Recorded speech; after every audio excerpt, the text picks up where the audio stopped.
Showbiz News! Showbiz Balita! Good morning! Ay, good morning mga katropa, mga maring ha. Doon ako i-check ka dahil kaninyo ha. Kinsa bali mga kabawa ni. Ipasabot sa international pop star nga si Katy Perry nga adunay espesyal nga koneksyon kanila ni Canadian Prime Minister Justin Trudeau.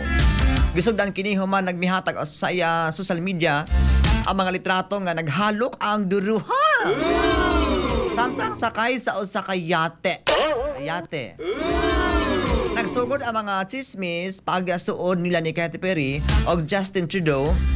Human nagbulag ang fireworks singer o ang ex-boyfriend nga si Orlando Bloom ni adtong Hulyo. Pinakabulan ang milabay nakitaan silang Justin o Katy nga magkauban nga nangaon sa usa ka restaurant sa Canada. Nakita usab ang kaning Prime Minister nga nag-uban sa iyahang anak nga babae samtang mitambong sa concert sa nasangpit nga singer. Murag doon na nagud sila ko anay. Doon na nagud sila sa mga MOU siguro ay o mga MOA.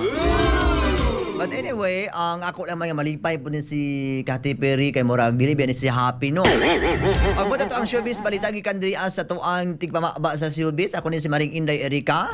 Bye-bye. Salamat.